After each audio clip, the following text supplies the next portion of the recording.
woo seen bu Sénégal bëgg naa leen ni ma leen bëgg. noonu mbokk yeeg xaritu internet yi ni seetaan partout dans le monde bonsoir et bienvenue dans ce nouveau numéro de votre émission yoonu ndaw tey nag dañ leen indil ndaanaan tey dañ leen indil koo xamante ni ci beneen facette parce que tey dañu toog ak koo xamante ni macha allah elle fait bien son rôle ci li muy yëngu ñu ràññee ko également ci série bu mag boobu nga xamante ni moo di série Idole kooka la ñu ni ko Mariama Korkasi kooku nga xamante ni tarkal la jëloon na aéroport di dem mais man maa ko xëccaat ni ko kaay ndax dama laa soxla Mariama maa ngi lay nuyu naka nga def. maa ngi lay nuyoo Kheucha di la di fay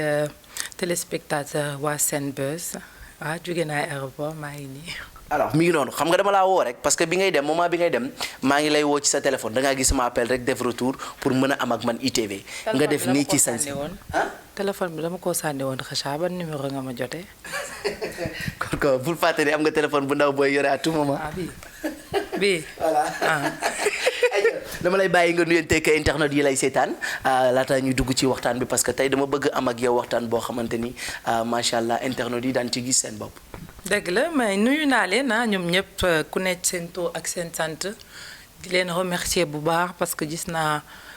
support bi may am et tout gis naa nit ñi ma bëggee et tout donc ça fait vraiment plaisir di leen gërëm quoi man loolu laa am pour wax. macha allah Mariama Korkasi dafa mel na pël nga wala dafa parce que si je suis métissée Halpulaar guinéenne je suis Diakanké du côté de ma mère Dia bi la sant may Tukulóor si sama côté papa sant si. alors tu es une fois partie en Guinée. oui plusieurs fois j'ai BFM sax fa laa ko defee je connais très bien la Guinée.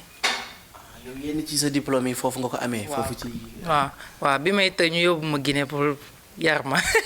niveau d'étude bi mën nañu xam fan la toll parce que am nga BFM. oui licence en communication d'entreprise. alors après bi nga ñëwee yegg si nga fi nga xamante ni moo ci Ndakaaru. ci yenn non fii laa amee sama licence. fi nga amee licence. oui troisième laa def Guinée ak seconde donc après la seconde je suis rentrée à Dakar. d'accord waaw 2 ans rek laa fa def quoi. bi nga ñëwee ñu gis la ci benn télévision bi nga xamante ni moo di 2STV man je croyais que toujours t'étais animatrice lan moo la jëlee ci télé bi. non rien de spécial c'est juste que li ma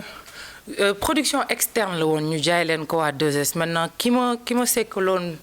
production bi ñoo dem ba ci biir ma gis ne arrangé wu ma parce que nous des fois on est exploité quoi franchement nous les femmes en Afrique on est exploité on pense que sois belle et affiche-toi à la télé c'est bien non moi je marche pas comme ça c'est je suis belle je suis intelligente et je veux de l'argent. alors qu'est-ce qui t'a poussé ba nga jógee ci télé ba ngeen jógee fa en fait est-ce que seen contrat dafa jeex rek yow pourquoi t'as pas resté là-bas pour continuer sa li nga bëggoon. non sama contrat jeexagul woon mais comme ni ma la ko waxee bu may liggéey tamit bien vrai que dama bëgg lépp luy animation et cetera mais aussi bëgg naa li may liggéey parce que xëy 8h ba 23h ñibbi si sa kër. te fin du mois say parents même bu ñu la laajtewul dara war nañ gis ci yow changement et à la fin du mois je me retrouvais pas donc j'ai préféré ne pas continuer. alors ñu gis Korka jóge ci télé bi mu toog ay diir gisatoon la ci benn image après loolu fan nga nekkoon parce que da nga réer nit ñi di la wër fu ne. après loolu maa ngi fi woon di bouger di ñëw di dem di ñëw et franchement toog naa benn 2 ans wala 3 ans boo xam ne. je restais pas du tout sur Dakar dama doon dem di ñëw lu bari waaw dama doon jéem naa sax commerce mais bon comme mënumaa fayeeku bor dama teel a daanu fay leen ma sama xaalis. alors ñu jekki saay gis naka Korka dugg naka ci milieu showbiz bi duggaat ci puisque nekkoon nga au niveau de la 2STV ñu gis la ci benn série boo xamante ni ràññee nañ ko partout dans le monde muy Idole sa dugg si ci biir Idole comment ça s'est passé. donc sama dugg ci Idole c'est un ami bu tudd Papis Fall maa ngi koy nuyu c'est un ami un frère un papa quelqu'un qui est toujours là pour moi moom moo ci joué am rôle Matar benn journaliste bu corrompu souvent on le voit dans la série donc fin saison 4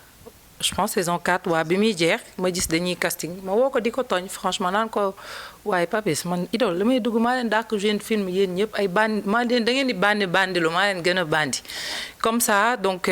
mu yónnee sama photo ku ñuy wooyee Papa Thier papa ñëpp biir idole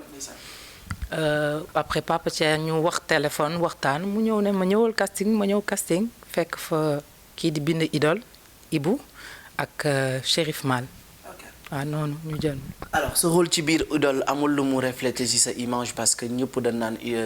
Korka dafa soxor ak sa jeu d'actrice bi nga ci doon jouer est-ce que amul loo xamante ni dund nga ko ci biir série boobu noonu à part série bi en fait boo génnee ci say mbokk ak say xarit ak nit ñi lay gis ci mbedd yi. mais bien sûr dama leen di raconter benn histoire bi ma dal dama demoon marché Tilène jour boobu pour nit xamee ma sax c'était maa ngi fireeku bizarre ndeysaan benn gain naan ma yow dama la xàmmee waa ji topp ma dama la xàmmee may aju waa ji topp ma jékki-jékki tawal moto bi ñëw ba sama kanam mais yow la Korka Bandi tu vois ça m'a fait rire mais tu vois dans la rue c'est Korka Bandi et tout alors que c'est benn rôle là quoi machallah peut-être je l'ai bien joué je dis même pas que je l'ai bien joué parce que man tout le temps su ma seetaanee damay naan mais t'aurais pu bien faire je m'autocritique tout le temps donc voilà. alors lan la idole apporté ci yow loo xamante ni télé bi nga nekkoon auparavant defu ko ci yow mu doon plus ci visibilité ak ci yenn yi ñu mel ci biir réew mi. oui tu l'as dit visibilité hein beaucoup plus de visibilité franchement man mënatuma dox benn koñ te du ma tase au moins benn nit bu ma xàmmee c'est impossible et man dama nekk nit koo xam ne longue distance yi man dama koy xeeb damay dox lu bëri je marche beaucoup au lieu de di jël taxi damay dox du coup damay tase tout le temps ay nit ñuy ñëw nuyu ma et franchement am na ci benn jour sax benn gel ndeysaan xale la elle devait peut-être avoir ay 17 ans ma jógee tournage jéggi di jël taxi mu daw ñëw ci man Korka serré ma et tout ça m'a fait tellement bizarre parce que man yegguma sama bopp foofu quoi que nit ñëw ba war ma kott ba war a jooy ndax man et tout franchement ça m'a fait plaisir. alors dañuy dugg nag ci vie wu Korka avec les artistes également dañuy farataal di gis ni la majeure partie ñoom dañu dëkk ak seeni ay waajur ku ci nekk day jël appartement yow tu en fais partie ou bien. non du tout moi j'habite avec mon père mes sœurs avec mon frère ma famille franchement on est tous ensemble. Je suis dans une famille boo xam ne tey su ma ko bëggoon sax mënuma ko parce que damay wax en général que ndax sama mémoire jaay rek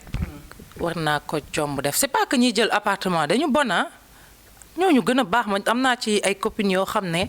appartement lañ yor dëkk ñoom kese mais elles travaillent am seen vie carrée et tout tu vois mais il faut dire aussi qu'en Afrique c'est un peu mal vu. Donc moi je préfère rester chez moi ba sama faru rab bi dem ma am jëkkër quoi. alors wax nga lu am solo léegi mbokk yi nii seetaan internet yi on vous rappelle que nous sommes avec Korka l'une des stars bi nga xamante ni moo nekk ci série bu mag boobu ñu dippee ko Idole dinañ waxtaan ak moom dinañ gën a xuus ci moom parce que nga baal ma tuuti mais on va un petit peu retourner en arrière ci sa vie lay ñëw ba tey parce que Korka je veux même pas y rentrer mais pour leeral nit ñi di ko ngaw-ngawee lan moo waraloon sa passage à la prison. waaw xam nga maa ngi koy expliquer nit ñi am nañ lu leen ci leer saaga la ma dóor de violation de domicile dem agresser nit ki et de toute façon dafa nekk loo xam ne c'est pas benn problème rek moo ñëw andi lool c'est une succession de problèmes et de beaucoup de choses parce que quand j'ai perdu sama yaay j'étais vraiment perdue moi aussi tu vois man sama bopp dama réeroon il a fallu que ay nit intervenir ba yóbbu ma beneen dëkk yóbbu ma Singapour bàyyi ma fa xam nga di ma faj tamit pas faj parce que dama dof mais nit day am des fois lu ko metti ba day réer waaw peut-être man loolu moo ma daloon parce que ku ma xam ne sama yaay sama xarit la woon sama gain la woon on était très très proche dama doon ñëw di foog moom xam nga sama yaay da doon def sax bu ma àndee copain mu kaañoo ko boo génnee mu am lu mu wax ci yow tu vois donc succession problème yooyu moo defoon peut-être loolu ñëw et j'ai pas réagi comme il fallait parce que je suis allée chez elle j'ai fait ce que j'avais à faire et puis mu dem plainte yoon dafa am ci dëkk bi waaw alors da nga dugg léegi ci loo xamante ni foofu laa bëggoon yegg si léegi mooy parce que nit ñi ngi ko doon wax période bi sa waajur bu jigéen génnee àddina dépression bi nga doon wax nit ñëpp naan koor que est-ce qu'elle n'a pas perdu la tête lan moo waraloon nga dem foofu nga xamante ni moo di ci dëkk boobu bu ni mel. non j'ai pas perdu la tête du tout c'est-à-dire dafay am période yoo xam ne da ngay am lu la metti tellement que peut-être day am luy nekk ci yow. tu vois day am luy génn ci yow pas luy génn nekk ci yow mais lu lay manqué te man ni ma ko waxee sama yaay rek laa xamoon c'était vraiment tout pour moi sama gain la woon tey bu ma sañoon mu fekkee lii bu ma sañoon parce que depuis ma nekk xale dafa gis ne dama bëgg lii donc mu jàppale ma si bëgg ko woon sax sama yaay elle est c'est mon opposé sama yaay dafay nëbbatu bul ko gis elle peut passer inaperçue tu vois et donc bi ma ko ñàkkee franchement ma réer parce que je l'ai perdu en plus la veille de mon anniversaire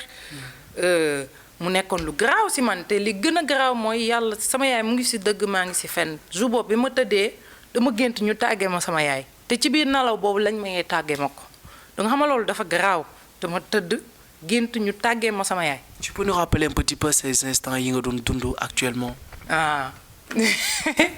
je m'amusais avec cette femme. Je m'amusais avec cette femme. Je m'amusais avec cette femme. sama gain la woon dañ doon toog di waxtaan ci lu bëri ba moom vie privée mook sama papa daf ma ko doon raconter donc sama frère yi dañ daan wax ne man ni ma mel sama yaay la parce que dama ñeme woon wax lépp c'est-à-dire man ragaluma woon wax dara mu nekkoon nit koo xam ne nit ku baax ku bëggoon ay doomam doom moo ko gënaloon lu ne man dama doon sol yére bu cher daal bu cher sama yaay bu la romboon ci mbedd da nga koy bëgg sarax parce que du solu xaw ma xartum lañ koy wooye yooyu lay sol tout le temps te pourtant da doon am ay yére mais elle le portait jamais ndeysaan mu nekkoon jigéen boo xam ne ku bëggoon sama pap des fois dama ko doon tooñe naan ko yow màgget bu toll ni yow ba nii ngay nobante sama yaay chaque suba moo doon tegal sama pap ndékki ba ni muy gaañoo sama pap bu balaa muy wàcc mu ñëw tegal ko rek moo tax léegi sax sama pap da koy kaas seen yaay bi mu gaañoo ba tey gis naa changement et tout mais ndeysaan li mu mënoon ci moom gëm naa ne waxuma ñun sax mais beneen jigéen bu amoon tamit beneen jabar amagu ko ndeysaan ma ngi koy ñaanal mu gis ku baax parce que sama pap tamit sama pap ku baax la dañuy xuloo nag mais sama gayen la dafa xaw a difficile te wax na dëgg doom jigéen boo ko amee da ngay difficile donc sama yaay nekkoon ko xam ne franchement yal na ko yàlla xaare àjjana yu gën a kawe yàlla bu demoon ba nar gëmuma ko sax ndax gëm naa ne sama yaay bu demul àjjana kenn du dem mais yàlla bu ko naroon yóbbu safara nar ma yóbbu àjjana yàlla na ko jox sama place mu jël place am ndax ndeysaan yàlla def na jotul fekkee dara si ñun doomam yépp ay xale lañ man sama taawu yaay 89 la donc bi muy gaañu taawam sax xale la mu ngi jàng boobu ndeysaan donc voilà quoi. alors ban souvenir la mujjee am ci yow. sama remise diplôme loolu la doon xaar ndeysaan donc premier vol yi dem màkk moom nanguwul jël premier vol yooyu mu ne day xaar sama remise diplôme parce qu'elle était vraiment contente parce que pour dire vrai dama tëwoon man dama doon daw jàng di def lu nekk sama yaay musul xalaat ne doomam yépp maa ko njëkk may lool doomam yi sama mag yi ma sama ñaari mag yi dañ dem France arrêté seen jàng kii sëy kii dem dugg business àdduna du jàng kese quoi mais sama yaay dafa gëmoon jàng donc bi ma waree jël sama diplôme grand théâtre ndeysaan mu sol talon te gëj na sol talon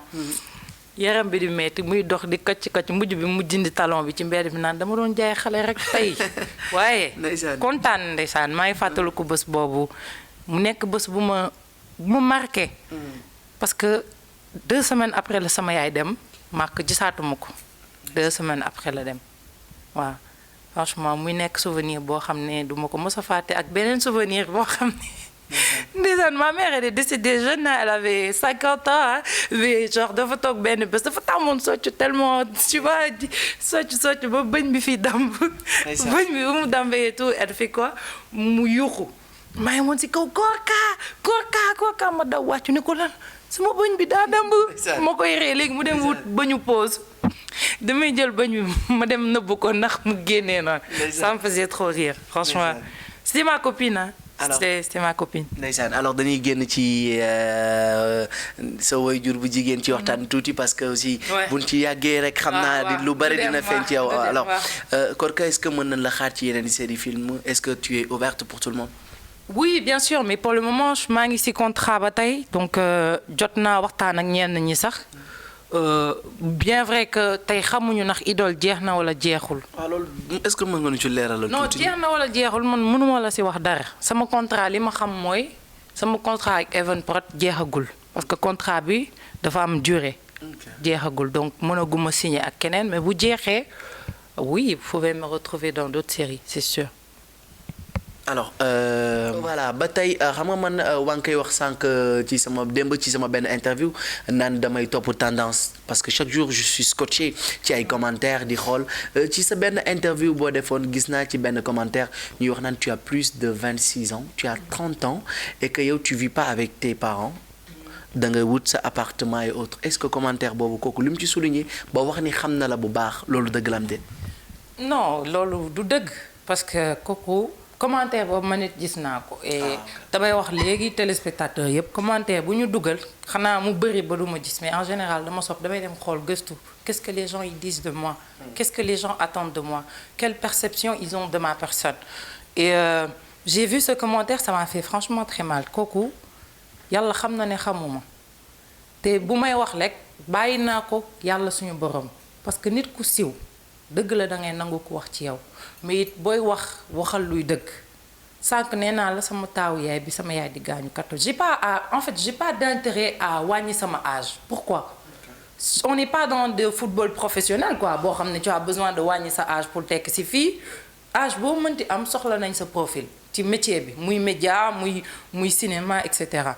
donc muy premier point man sama taawu yaay 89 la comme je l'ai dit ki ci topp di 91 man ma juddu 92 donc peut-être jëmm ji des fois nag yàlla def jëmm ji waaw ba tey sant yàlla jëmm kilifa la waaw parce que boo amee jëmm tamit nit romb la dina la teg foo xam ne peut-être yeggoo fa des fois nga toog nit mu ne la tata mu leen la kii warula wax tata mais c'est toujours bien après seconde chose wax naa ko sànq musuma dëkk man kese sama àdduna j'ai toujours vécu en famille man li ma mës a xam mooy dund famille man bañ naa ba su may génn lii ñëpp di def moom laay def damay fàq génn gi dama yëkkati buntu bi yëkkati sama papa dafa sob ba néegam ci suuf la ko def ndax kuy génn mu xam ko damay yëkkati buntu bi yëkkati te bés bu ma keppee daf may jàpp des fois c'est-à-dire dañ may yuux dañ may kii tu vois mais je supporte parce que tamit li ma wax sànq rek pour sama mémoire yaay jomm naa génn këram kër gi mu sëy ba dem ñaan naa yàlla que bés bi ma fay génn mu nekk dañ mu muur yóbbu ma donc loolu du dëgg et kooku ma ngi koy ñaan mu bàyyi yooyu dafa am feebar nag bu tudd mythomanie xam naa ne boo demee wóorul quoi. alors dañuy ñëw ba ci li nga xamante ni mooy série Idole dama ciy duggaat tuuti parce que am na séquence boo xamante ni peut-être marqué na la ci biir série bi loo xamante ni la doo ko fàtte mukk. ouais j'ai deux séquences yu ma marqué. première séquence bi moo ma lancé dëggantaan ci biir Idole moo tax nit ñi commencé ma bëgg mooy séquence bi ñuy fekkee Grand Laye ak benn comment le dire il faut dire les choses crues c'était une pute quoi excusez-moi pardon séquence bi loolu la dañ ko fekk ak benn pute man ma ñëw di ko yuuxu séquence boobu fekkuma sax Sénégal bi muy génn mais retombées yi c'est venu de partout c'est-à-dire c'est là que les gens lañ commencé bàyyi ma xel te boobu du woon sama première séquence Idole mu nekk séquence boobu mu marqué deuxième séquence bi mooy première séquence bi ñuy gis Korka jooy mooy jour bi ma demee fekk Maurice ñu taxaw ma naan ko je suis un monstre et cetera li tax mu touché moom mooy man pour jooyloo ma c'est pas facile malgré que li may jooy nii ci ay affaire donc séquence bi day ñëw ñu jéem jooy bi def lépp pour ma jooy du ma jooy léegi ndeysaan li may mujj def parce que damay bëgg tamit bu ma tardeel seen liggéey quoi man xam naa lenn moom ma jooyloo muy sama yaay damay dem dugg fenn jël sama photo yaay zoomé xam nga loolu dafa metti pour que sa jooy ñëw ma forcé jooy yi ba mu ñëw ma jooy ko moo tax séquence yooyu boo ko gisee jooy yi dëgg la ba sama kanam néewi ma gis si sax nit ñi naan waa yow Korka kanam bi nu mu mel nii genre fekk ne jooy bu dëgg la quoi mu nekk séquence yu mais troisième séquence aussi muy Jean quand il a été tué dama ko tourné ba pare seetaan ko mu mel ni du maa ko tourné booboo gën a dee ma seetaan ko. bàyyi nga ni tournage ci rangoñ. bon man mii ko tourné c'est que man maa ci tour man tournage bi ça m'a pas choqué mais bi mu génnee ba ma seetaan ko dama jooy woo Jean woo Ibou ne leen mais vous êtes des monstres ma ne leen man jooyloon ngeen ma te man maa ko tourné donc j'imagine ñi ko tourné wul comment ça devait être ça m'a beaucoup touché ndeysaan Jean deewam bi franchement sigil ndigaale Jean. alors sigil ndigaale Jean ayca mi ngi noonu léegi dañuy ñëw ci li nga xamante ni nag mooy daj dëpp gi ndax am na ñoo xamante ni samay internautes intéressé wu nañu parce que Korka non attends Korka kañ ngay marié Korka ak ni nga mel ni tarkalla macha allah. ay waay ngir yàlla ci biir Senebuzz ma ñaan seen buzz baal leen ma seen buzz. du ngeen ma jàppale sama far rab bi mu dem. lii jaaxle na ma de. far rab fi ne. moom kii. dafa fii ku ñëw mu dégagé la. mais de toute façon gars yi am na ñu pare de. am na ñu pare mais am na ku fi nekk. dafa am ku fi ne. am na ku fi nekk mais kon yow sëñ bi looy xaar yow it. lan ngay xaar lan. ayca mi ngi noonu Korka la mi ngi noonu Korka la ñuy àndal tey wax na leen ko ci biir ITV bi à travers Senbuzz ngeen koy amee tey gis nga lii mooy waxtaan elle est là bras ouverts pour wan leen ni muy dundee wan leen ni nga xamante ni moom lay taxawee ak ay mbokkam ak ay am di jàmmam léegi nag Korka avant ngay tàggoo dañu bëggoon xam rek lan mooy doon li nga xamante ni moo la gën a metti ci milieu bi actuellement parce que pas mal de gens li ñuy wax mooy man du ma génn ak artiste wala man du ma takk jabaru artiste pourquoi ñu leen di sax yéen ñi artistes yi scotché ce nom en fait. c'est dommage parce que peut-être am na ñu ci bon peut-être am na ñu ci bon et tout donc maintenant doo ma takk jabaru artiste wala man personnellement man Korka xalaatuma sëy ku siiw. Voilà c'est la question que je demande le pourquoi. le pourquoi c'est que du ma ne siiw naa mais xam nañ ma donc tey bu ma sëyee koo xam ne dañ ko xam. Il y aura trop de problèmes man je préfère nekk ku discret koo xam ne il est retiré de ce monde koo xam ne sax peut-être des fois interview yeeg série bi bu ko nit wanul du ko setaan parce que kooku peut-être di ngeen mën dund coolement quoi mais bu nekkee ku siiw tout le temps dina am ñuy am accès ci moom tout le temps dina am ñuy ñëw wax ci yow loo xam ne peut-être xam nga góor rek donc man loolu moo tax ma préférence c'est que bu ma nekk koo xam ne dafa siiw. mooy sama préférence juste pour protéger benn partie sama vie boo gisee du ma wane sama famille c'est pas parce que bëgguma leen wane mais c'est parce que je préfère protéger ma famille aussi derrière ils ont rien à voir dans ça ils ont pas envie d'être sous les feux des projecteurs comme moi ils sont très discrets donc bëgguma leen génnee ci loo xam ne ñoom seen yoon nekk c'est comme tey ku ma nekkal bëggul lool du ma ko génnee du ma dugal photo am du ma c'est-à-dire yi ñuy def même photo bu dugal kër noonu du ma ko def parce que mën nga xàmmee mbagg bi wóor xale yi jigéen dañ mën xàmmee te man damay doore. ayca Korka am na loo xamante ni également cri de cœur la sa xol la nekk ci milieu bi nga bëgg a waxtaanee ak aussi ñi lay seetaan lu metti la loo daj ci milieu bi loolu lan lay doon. franchement lu metti li ma daj ci milieu bi xam nga non pas vraiment peut-être. avant dunoon naa exploitation mais léegi nangatuma ko peut-être avant exploitation bi amoon et puis lenn naka la daan exploiter. liggéeyal nit te du la jox te moom mu ngi jot loolu dafa metti nga liggéeyal nit mu leen ne kii mu ngi jot xaalis mais moom yéenewu la xaalisam te yow yaa ngi koy yéene sa doole ay at man dama doon liggéey ci zéro taxi duñ ma ko jox passe taxi dara mais je me suis toujours dit que demal ba nga am foo yegg léegi nag tu commences à serrer. C'est vrai. te léegi foofu laa toll serrer ku ma bëgg contacter pour dara xamal ne damaa bëgg xaalis damay liggéey foofu ma je suis anti ouais sors à la télé et puis voilà quoi tais-toi t'as envie de sortir à la télé non mon frère j'ai pas envie de sortir à la télé juste j'ai envie de sortir à la télé et de me faire des sous derrière. Okay. Pour moi, c'est le cri du cœur. Et je demande aux autres filles de jamais accepter de se faire ramasser par les gens. Parce que nit boo demee ba am sa talent ba nit wóolu la ba teg la c'est parce que xam na ne am nga ko. c'est vrai. bul nangu léegi mu foowee la c'est tout. alors loolu message la boo xamante ni yéen tamit ñi bëgg a dugg ci milieu showbiz bi yéen ñi bëgg a def li nga xamante ni moo di wàllu théâtre wala lu ni mel war ngeen ci bàyyi xel bu baax a baax lan mooy doon li nga xamante ni moo di dernier mot bi. sama dernier mot mooy ñëwal jël sa revanche dóor naa la fi carte wax ko. ma naan bolot mënuma bolot door naa la fi ton carré. mais door naa la 9. ma door la 10 17. ma door la 9 ñaata. nga ànd ak Anta Ngom. ma door la 9 ñaata. 9-4. voilà. ma door la 17. de toute façon man door naa la. jëlal revanche. À très bientôt. alors lan ngay wax say mbokk. maa ngi leen di nga leen di jox. bisous rendez-vous très bientôt xam nga ci yeneen affaire ci yeneen kii xam nga rek. J'espère que vous avez adoré et que vous avez aimé l'interview avec Korka qui nak machallah merci beaucoup à toi. Alors d'ici là ñi ngi leen di jox na leen de rendez-vous inchallah rabi prochainement et n'oubliez surtout pas de vous abonner et d'activer la cloche de notification moo leen di permettre à tout moment ngeen may mën di am à travers Senbuzz. Merci beaucoup. Ndaw ndaw jom seen bopp lu ñu am may seen yaa ñoo ko seen